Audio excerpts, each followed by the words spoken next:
बोलो भगवान श्री रामचंद्र महाराज की जय।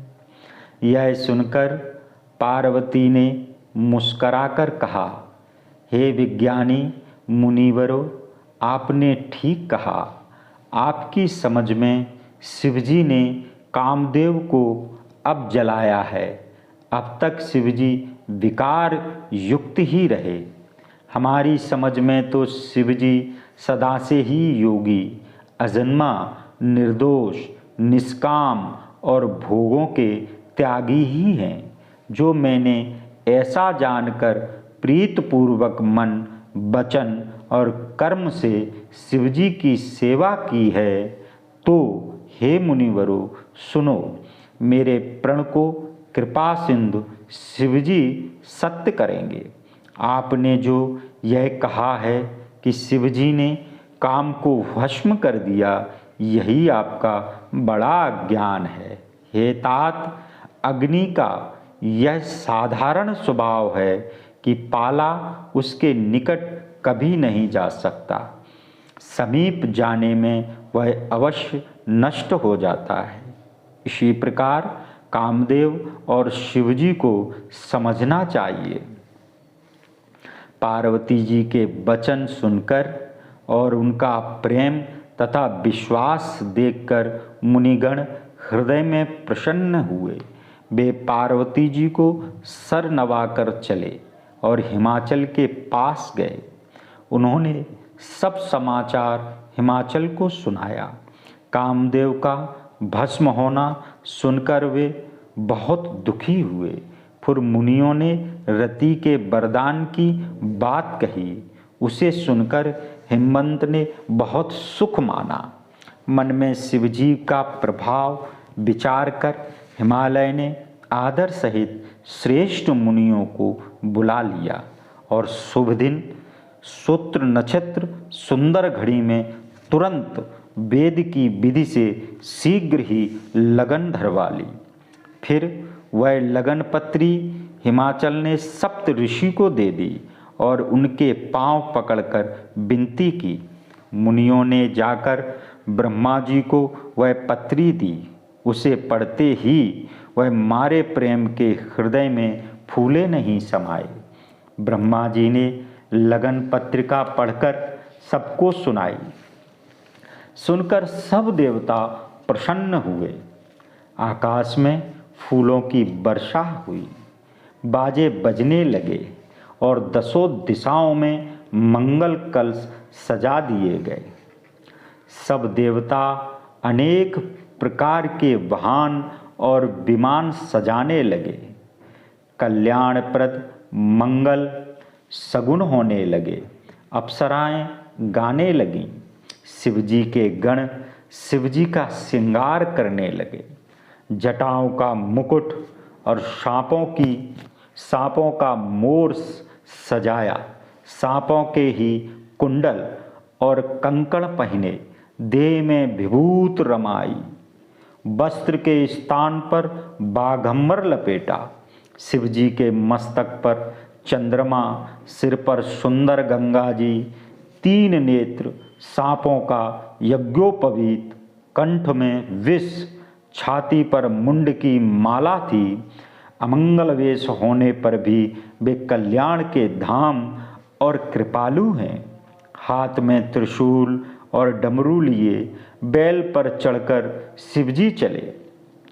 बाजे बजने लगे। शिवजी को देखकर देवांगनाएं मुस्काने लगीं और बोलीं, इस वर के योग्य दुल्हन संसार में नहीं मिलेगी। विष्णु और ब्रह्मादिक सब देवतागण अपने अपने वाहनों पर चढ़कर बारात को चले। देवताओं की मंडली सब प्रकार से अनूठी थी, पर दुल्हन के समान बारात नहीं सजी थी। तब विष्णु भगवान ने सब दिक्पालों को बुलाकर हंसकर कहा, सब लोग अलग अलग अपने अपने दल के साथ होकर चलो। हे भाई, वर के अनुरूप बारात नहीं है, क्या पराए नगर में जाकर हंसी कराओगे? विष्णु भगवान के वचन सुनकर देवता लोग मुस्कराए और अपनी अपनी सेना के साथ अलग अलग हो गए। महादेव जी मन ही मन मुस्कराने लगे कि हरि के व्यंग वचन नहीं जाएंगे। शिवजी ने हरि के अत्यंत प्रिय वचन सुनते ही भृंगी को भेजकर अपने सब गणों को बुलावा भेजा। शिवजी की आज्ञा सुनकर सब गण चले आए और अपने प्रभु के चरण कमलों में सिर नवाए अनेक प्रकार के वाहन तथा वेश वाले दल को देखकर शिवजी हंसने लगे। कोई बिना मुख का था, किसी के बहुत मुख थे, कोई बिना हाथ पैर का और कोई बहुत से हाथ पांव वाला था, कोई बहुत सी आँखों वाला, कोई बिना आँखों का था, कोई दृढ़ और पुष्ट देह का था तो कोई बहुत ही पतला था, कोई दुबला, कोई मोटा, कोई पवित्र, कोई अपवित्र वेश धारण किए हुए था। भयानक भूषण पहने हुए वे सब हाथ में कपाल लिए शरीर में ताजा रुधिर लपेटे हुए थे। गधा, कुत्ता, सूअर और शियार के से मुख वाले असंख्य वेशों को कौन गिने। बहुत भांत के प्रेत, पिशाच, योगिनियों की जमात साथ में थी जिनका वर्णन करते नहीं बनता। बड़े मौजी सब भूतगण नाचते और गाते थे, देखने में बेढंग थे पर वे अद्भुत वचन बोलते थे। जैसा दूल्हा था वैसी ही बारात बन गई। मार्ग में जाते हुए भांत भांत के खेल होने लगे। यहाँ हिमाचल ने बहुत विचित्र मंडप बनाया जिसका वर्णन नहीं किया जा सकता था। छोटे बड़े सब पर्वत जो इस संसार में हैं जिनका वर्णन करना कठिन है, वन, समुद्र, नदियाँ और तालाब, सब इन सबको हिमाचल ने न्योता दिया। इच्छा अनुसार रूप और सुंदर शरीर धारण किए परिवार सहित सुंदर स्त्रियों के साथ वे सब हिमाचल के घर आए और स्नेह सहित मंगल गाने लगे। हिमाचल ने अपने ही घर सजवा रखे थे, उन्हीं में यथा योग सब ठहरे। पुर की सुहावनी शोभा देखकर ब्रह्मा जी की चतुराई फीकी लगती थी। नगर की शोभा देखकर ब्रह्मा जी की सब चतुराई सचमुच फीकी लगने लगी।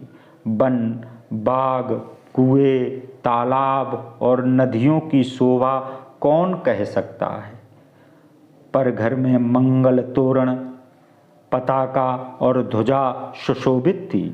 सुंदर और चतुर स्त्री पुरुषों की छवि को देखकर मुनियों के भी मन मोहित हो रहे थे। जहाँ जगदम्बा ने अवतार लिया है उस पुर का वर्णन किया जा सकता है। वहाँ नित्य नई रिद्धि, सिद्धि और सुख संपत्तियाँ बढ़ने लगीं। नगर के समीप जब बारात आई तब नगर में खलबली मच गई, बड़ी शोभा हुई। सब लोग बनाव श्रृंगार करके सवारी सजाकर आदर से अगवानी लेने के लिए चले।